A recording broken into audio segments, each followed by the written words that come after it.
Hello दोस्तों, स्वागत है आपका मेरे YouTube channel let's study with Poonam में, जिसमें हम जीके जीएस से रिलेटेड टॉपिक के बारे में चर्चा करते हैं। तो आज हम अपनी श्रृंखला को आगे बढ़ाते हुए एक महत्वपूर्ण हस्ती के बारे में बात करने वाले हैं, जो है डॉक्टर एपीजे अब्दुल कलाम। तो चलिए शुरू करते हैं। एपीजे अब्दुल कलाम बच्चों के लिए अंकल कलाम तो बड़ों के लिए कलाम साहब। कलाम साहब को साइंस की दुनिया में मिसाइल मैन के नाम से जाना जाता था, जो राजनीतिक गलियारों में उनकी पहचान पीपल्स प्रेसिडेंट के तौर पर बनी। कलाम साहब की पूरी ज़िंदगी किसी ऊर्जा के समान है, जिन्होंने अखबार बेचने से लेकर भारत के पहले नागरिक बनने तक का सफ़र तय किया। एपीजे अब्दुल कलाम का जन्म तमिलनाडु के रामेश्वरम में धनुषकोडी गांव में 15 अक्टूबर 1931 को हुआ। उनका बचपन संघर्ष से भरा रहा। कलाम साहब हमेशा सीखने की कला को महत्व देते रहे। वे बचपन में अखबार बेचते थे, क्योंकि उनके परिवार के पास ज़्यादा पैसे नहीं थे। ना ही उनके पिता जैनुलाब्दीन ज़्यादा पढ़े लिखे थे। कलाम 5 भाई बहन थे। कलाम साहब ने 5 साल की उम्र में पढ़ना शुरू किया था। उन्होंने रामेश्वरम की शुरुआती शिक्षा प्राप्त करने के बाद उड़ना पसंद किया, जैसे खुले आसमान में चिड़िया उड़ती है। और उड़ते हुए चिड़िया को देखकर कलाम साहब ने तय किया कि उन्हें विमान विज्ञान में क्षेत्र में आगे बढ़ना है। उनकी चाहत पायलट बनने की थी, लेकिन ईश्वर ने उनके लिए कुछ और ही तय कर रखा था।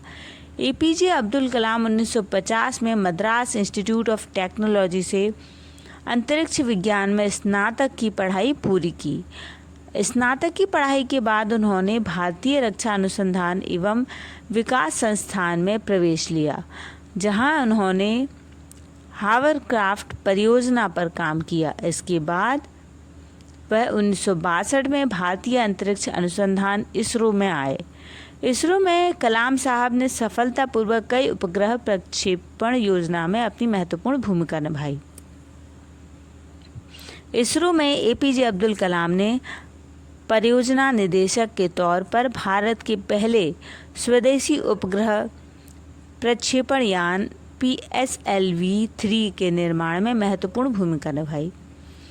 इस यान से भारत ने रोहिणी उपग्रह सफलतापूर्वक अंतरिक्ष में भेजा था। इस मिसाइल को बनाने में उन्होंने कड़ी मेहनत की थी, जिस वजह से उन्हें मिसाइल मैन कहा गया। इसके बाद कलाम साहब ने देश को कई सारे मिसाइल दिए। एपीजे अब्दुल कलाम जुलाई 1992 में भारतीय रक्षा मंत्रालय में वैज्ञानिक सलाहकार बने।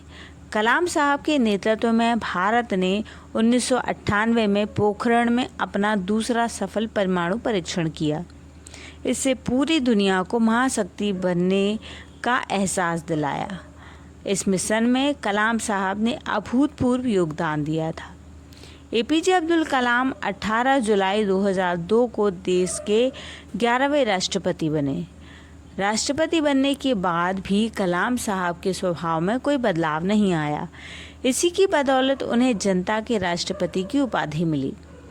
कलाम साहब ने राष्ट्रपति भवन के दरवाजे जनता के लिए खोल दिए। ऐसे कई किस्से हैं जब राष्ट्रपति भवन में उनके साथ कोई आम आदमी या किसान खाना खा रहे होते, तो कभी पुलिस वालों को वे से बात कर रहे होते। कलाम साहब 2007 तक राष्ट्रपति रहे। राष्ट्रपति के पद से मुक्त होने के बाद एपीजे अब्दुल कलाम ने देश के विभिन्न कॉलेज संस्थानों में काम किया। उन्होंने लोगों के बीच रहना पसंद किया। वह हमारे देश के नागरिकों से मिलते थे। कलाम साहब ने कई सारी पुस्तकें लिखीं। उनकी पुस्तकें लोगों के बीच काफ़ी लोकप्रिय हुईं। कलाम साहब का सपना 2020 तक भारत को शक्तिशाली और आर्थिक रूप से समृद्ध बनाना था। कलाम साहब के 79वें जन्मदिन को संयुक्त राष्ट्र ने विश्व विद्यार्थी दिवस के रूप में मनाने की घोषणा की। इसके साथ ही उन्हें भारत सहित दुनिया भर के देशों में कई पुरस्कारों से नवाजा गया। भारत सरकार ने उन्हें 1997 में भारत रत्न, 1981 में भारत पद्म विभूषण, 1990 में पद्म विभूषण से सम्मानित किया।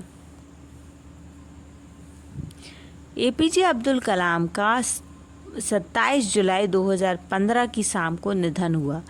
वे भारतीय प्रबंधन संस्थान शिलोंग में रहने योग्य ग्रह पर एक कार्यक्रम के लेक्चर दे रहे थे, तभी उन्हें दिल का दौरा पड़ा।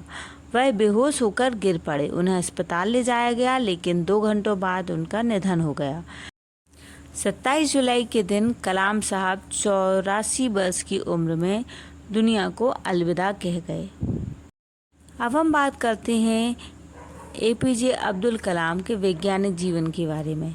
1972 में भारतीय अंतरिक्ष अनुसंधान संगठन से जुड़े अब्दुल कलाम को परियोजना महानिदेशक के रूप में भारत का पहला स्वदेशी उपग्रह SLV तृतीय प्रक्षेपास्त्र बनाने का श्रेय हासिल हुआ।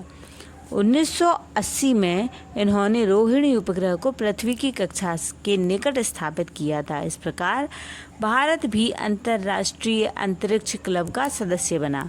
इसरो लॉन्च व्हीकल प्रोग्राम को परवान चढ़ाने का श्रेय भी इन्हें ही प्रदान किया गया है। कलाम ने स्वदेशी लक्ष्य भेदी नियंत्रित प्रक्षेपास्त्र को डिज़ाइन किया था।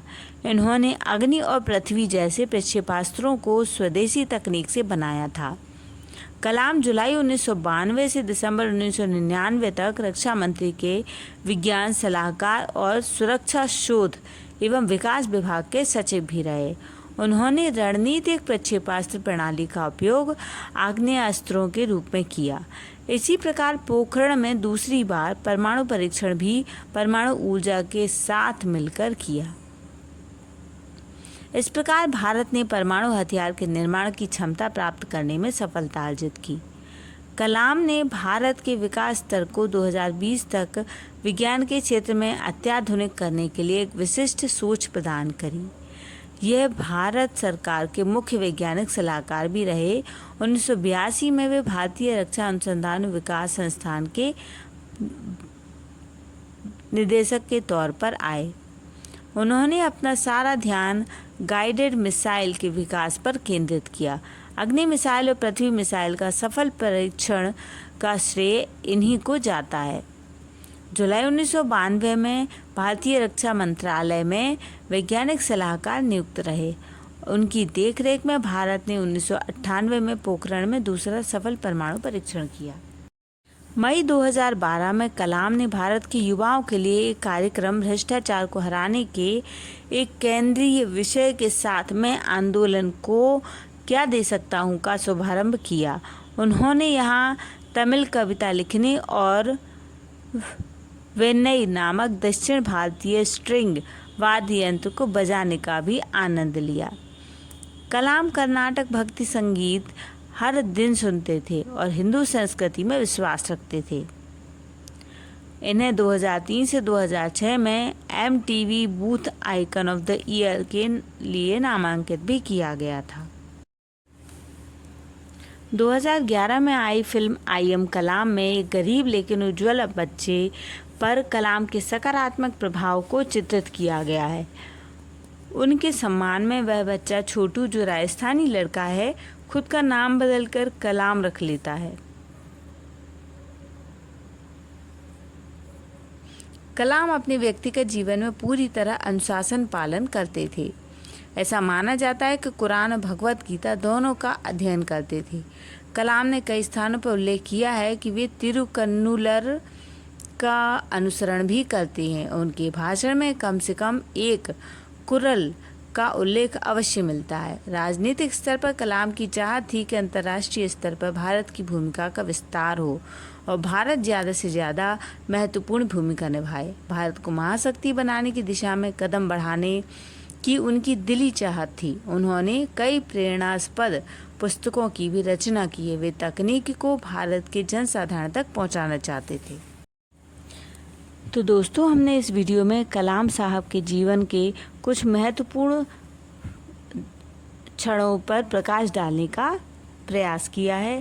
तो यदि हमारा ये वीडियो आपको पसंद आता है तो हमारे चैनल को लाइक, शेयर और सब्सक्राइब जरूर